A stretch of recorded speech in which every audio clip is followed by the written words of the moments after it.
Alors, bonjour, bonsoir. Je suis Carlos Moser, le citoyen du monde, the world citizen. Écoutez, je vais au moment où les Jeux Olympiques, n'est-ce pas, sont en cours du côté de Paris. On salue d'ailleurs tous les amis qui ont fait le déplacement. Je voudrais vous parler de grands moments, n'est-ce pas, qui ont marqué les Jeux Olympiques dans le monde. Vous savez, la cérémonie d'ouverture à Paris a été beaucoup critiquée par des chrétiens qui ont estimé que les autorités françaises ont utilisé beaucoup d'images, n'est-ce pas, sataniques, entre guillemets, pour saboter, voilà, l'emblème de l'Église catholique, alors même que la France étant la fille de l'Église catholique selon Rome. Écoutez, je vais vous démontrer dans cette production que si Paris l'a fait, ce n'est pas la première fois. Les Jeux Olympiques ont toujours été un moment où, que ce soit les autorités, que ce soit les athlètes, ils utilisent ce moment-là, n'est-ce pas, pour passer les messages. Ok? Donc, dans cette spéciale production baptisée Jeux Olympiques, je vais vous parler donc de ces événements qui ont marqué les Jeux Olympiques. Écoutez, justement, en presque 130 ans d'existence, les records et exploits sportifs, n'est-ce pas, des athlètes des Jeux Olympiques ont écrit l'histoire de la compétition. Mais les Jeux Olympiques sont aussi les témoins d'images, d'instants mémorables. Ils ont d'ailleurs été le théâtre de révolutions sociales et politiques, n'est-ce pas, de drames, mais aussi d'épisodes historiques inoubliables. Un petit retour, n'est-ce pas, sur quelques-uns, n'est-ce pas, de ces événements les plus marquants pour les Jeux Olympiques. Mais avant cela, je vous propose cette petite transition et on vous retrouve pour la suite. Restez avec nous. À tout de suite.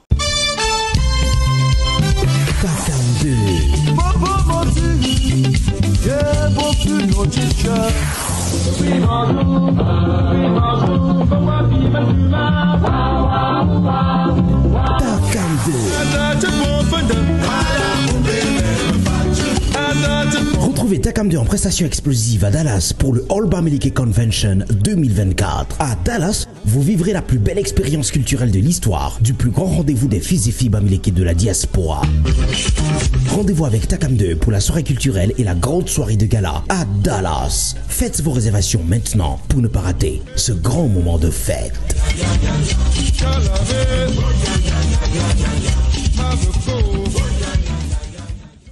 Je suis l'artiste Takam 2, je confirme ma présence. Je vous attends très nombreux, alors ne manquez sous aucun prétexte car celui qui rate aura tout perdu. All Bamileke Convention 2024, Dallas, du 30 août au 1er septembre. Voici les packages. Standard, $200. VIP Associations, $2000 la table ou $200 par place.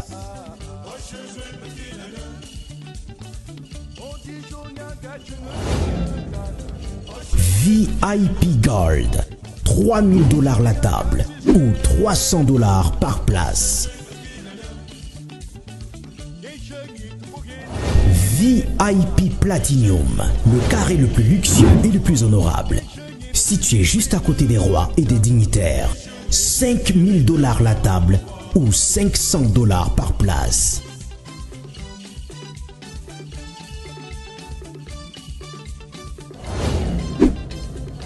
Ces tickets vous donnent accès à tous les événements, inclus le dîner, à la soirée culturelle et à la grande soirée de gala. Bon à savoir, pour ceux qui voudront participer à la visite touristique en bus ou en bateau, vous aurez besoin d'une souscription exceptionnelle, $150 par personne. Et pour la visite touristique de Dallas en bus, prévoir $60 par personne. Contactez-nous dès à présent. Faites vos réservations en utilisant l'un de nos moyens de paiement disponibles. All Bamileke Convention.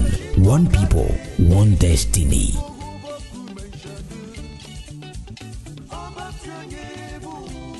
Bon retour. Nous commençons par la France. Paris. Nous sommes en 1900. L'exposition universelle fait sensation dans la capitale française et attire d'ailleurs les curieux du monde entier, n'est-ce pas? En parallèle à l'exposition, justement, un autre événement international se tient au cœur de Paris, la deuxième édition des Jeux Olympiques modernes. 997 sportifs participent donc aux épreuves officielles et parmi eux, et pour la première fois, se trouvent 22 femmes. 22 femmes, n'est-ce pas, qui ont le droit de participer à 5 épreuves, à savoir golf, tennis, volley, croquet et équitation. Si cette première dans l'histoire des Jeux Olympiques est aujourd'hui saluée comme une victoire de la lutte pour l'égalité entre les femmes et les hommes, à l'époque, ça passe moyen. Tout d'abord, le public ne se presse pas pour assister, n'est-ce pas, à ces épreuves. En témoigne d'ailleurs le nombre insolite, n'est-ce pas, des spectateurs payants lors de ce tournoi de croquettes féminin, à savoir un seul. Du côté de la haute sphère intellectuelle française, ce n'est pas mieux. Par exemple, on a l'écrivain Émile Zola, n'est-ce pas, qui va de son petit commentaire, jugeant que même si l'exercice physique chez les femmes est responsable, elles ne doivent cependant pas trop en abuser. Quant à Pierre de Coubertin, lui-même le père des Jeux olympiques modernes, il affirmera plus tard en 1928 être tout bonnement hostile à la participation grandissante des femmes dans la compétition. C'est d'ailleurs cette même année 1928 que les épreuves d'athlétisme s'ouvrent enfin aux athlètes féminines, avec donc un total de 277 participantes. Bien que des efforts d'égalité et de parité aient été faits, tout au long de l'histoire des Jeux Olympiques, il faut cependant attendre l'édition de Londres 2012 pour avoir la participation d'au moins une femme dans chacune des délégations. On va dire enfin. Les Jeux Olympiques se sont donc régulièrement mêlés à l'histoire avec un grand H. Si les sports peuvent être considérés comme un simple divertissement, les Jeux démontrent qu'il a aussi le pouvoir de délivrer un message universel et de surmonter même d'ailleurs l'adversité qui règne en dehors des stades. En 1936 se déroulent les Jeux Olympiques de Berlin. Dans la tribune d'honneur se trouve un certain Adolf Hitler, le général au pouvoir depuis 3 ans seulement et compte bien utiliser l'événement pour nourrir sa propagande nazie. Ici, la délégation allemande fait figure de favori, mais un athlète américain de 22 ans vient bousculer tous les pronostics. Il s'appelle Jesse Owens et il est noir. Sur le regard de Hitler et de ses généraux, Owens remporte tout sur son passage, le 100 mètres, le 200 mètres, mais aussi le relais 4 fois 100 mètres. Quand arrive l'épreuve du saut en longueur, l'Afro-Américain est en compétition avec Louis Long, un célèbre athlète allemand. Les deux deviendront d'ailleurs de très grands amis. Premier essai, les deux hommes sont égalité, 7 mètres 87. Deuxième essai, Owens prend la tête. Il fait un bond de 7 mètres 94, Long est à 7 mètres 87. Troisième et dernier essai, Louis Long dépasse la planche. Il mord, il manque l'appel. Owens est déjà champion, mais il s'élance pour la gloire et réalise un bond de 8 mètres 06. Dans la tribune officielle, le chancelier retient son agacement. Le visage fermé, il n'a pas vu ça venir. Il refusera d'ailleurs par la suite de féliciter le sportif ainsi que tous les autres vainqueurs étrangers. Hitler était la terreur. À lui seul donc, Jesse Owens a réussi à ridiculiser la machine de la propagande nazie.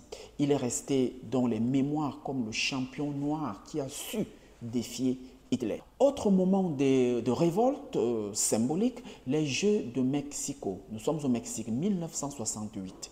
La remise des médailles aux 200 mètres vient d'avoir lieu. Tommy Smith et John Carlo, deux athlètes américains noirs, respectivement médaillés d'or et de bronze, se tiennent donc sur le podium face au public lorsque l'hymne américain retentit. Les deux hommes, le bras tendu vers le ciel, lèvent leurs poings couverts d'un gant noir, un geste vu par plus de 400 millions de téléspectateurs, y compris le public, et qui restera dans l'histoire. Car ce point serré est un symbole de politique fort qui soutient la cause des Afro-Américains victimes de ségrégation raciale aux États-Unis d'Amérique, puisque quelques mois plus tôt, le meurtre de Martin Luther King avait d'ailleurs provoqué de violentes émeutes raciales à travers le monde et plongeait d'ailleurs le pays dans une guerre civile. Seul contre tous, le geste symbolique des deux champions a non seulement entraîné la colère des téléspectateurs, mais aussi celle des officiels américains qui ont exclu Smith et Carlo de leur comité olympique. Il faut attendre donc 2019 pour que les deux hommes soient réhabilités par le comité olympique américain. Oui, à titre posthume. Alors, l'événement reste encore aujourd'hui comme l'un des gestes politiques les plus importants de l'histoire des Jeux olympiques. Si certains athlètes ou nations ont profité de leur participation pour faire passer un message politique ou de dénoncer une injustice, d'autres ont par contre choisi de boycotter la compétition. Nous sommes en 1976, 22 pays africains décident de ne pas participer aux Jeux olympiques d'été Montréal en cause la présence de la Nouvelle-Zélande dans la compétition. En effet, les pays africains accusent les All Blacks d'avoir participé quelques mois plus tôt à plusieurs matchs de rugby en Afrique du Sud, alors soumis au régime racial de l'apartheid. À l'époque, l'Afrique du Sud est officiellement boycottée par de nombreux pays. Pas de relations culturelles, pas de relations diplomatiques, sportives ou même commerciales. La présence donc des joueurs néo-zélandais sur le sol sud-africain est donc vue comme une provocation. Plusieurs nations africaines demandent même au Comité olympique international d'exclure la Nouvelle-Zélande en vain. Plus de 7000 athlètes africains décident dès lors d'annuler leur venue au Canada.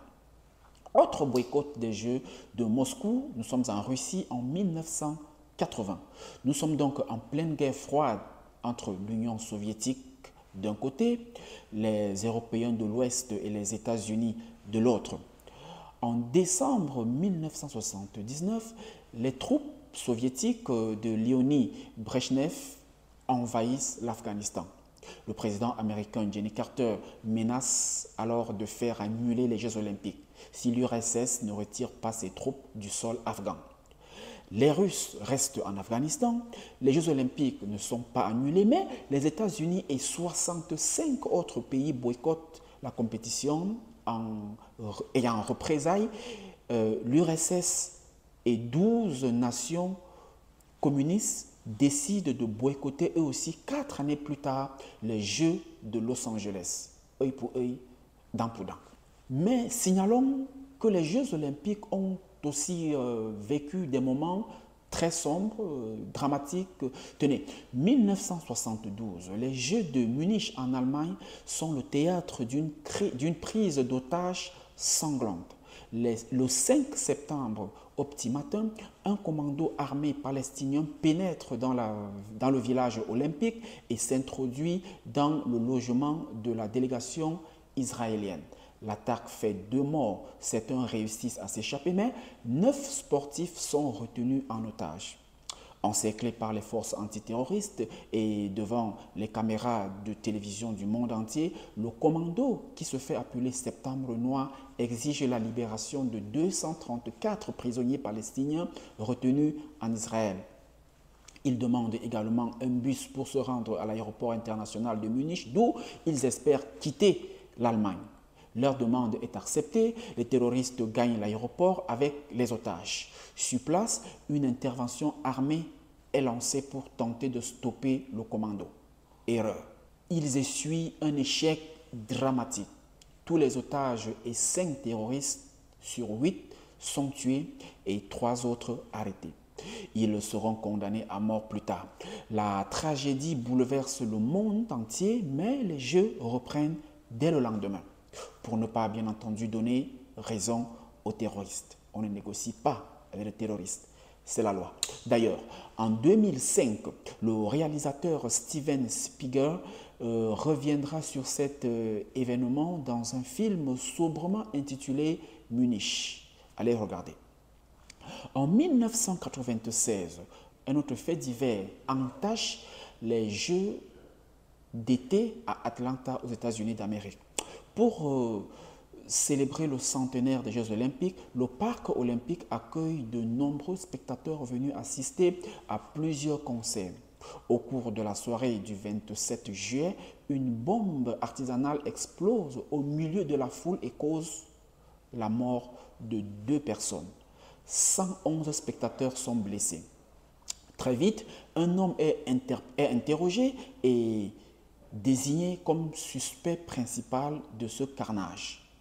Il s'agit de Richard Jewell, l'agent de sécurité du parc, qui lui-même a signalé la présence d'un sac à dos suspect. D'abord considéré comme un héros, il est ensuite accusé par la police et les médias qui en font le coupable idéal faute d'autres suspects. Il est finalement blanchi de tout soupçon 2 mois plus tard, après le lynchage médiatique absurde, affreux et même agressif. Le véritable coupable, lui, sera arrêté 7 ans plus tard, en 2003.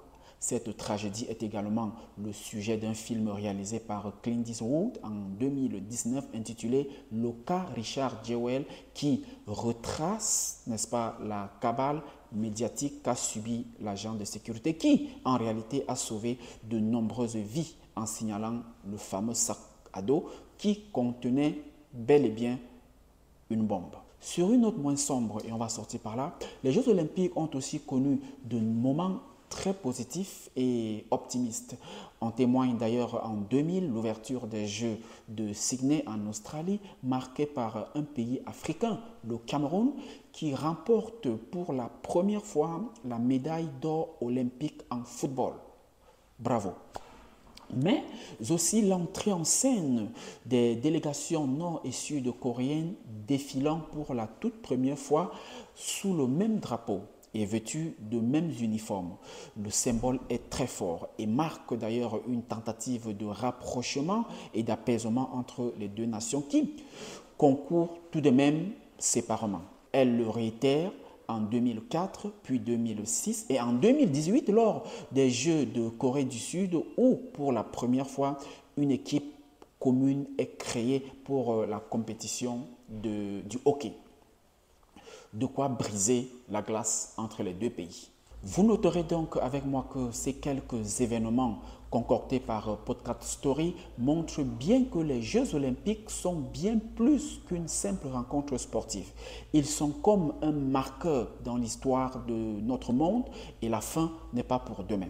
Rendez-vous donc à Los Angeles pour 2028, mais avant, nous sommes à Paris pour Paris 2024. Quelques statistiques.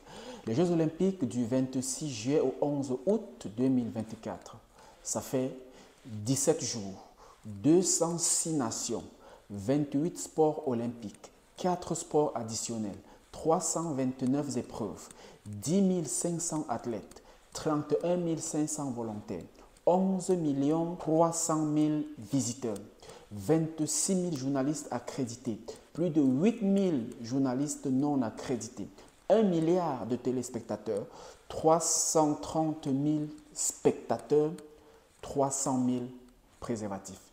Vive la France!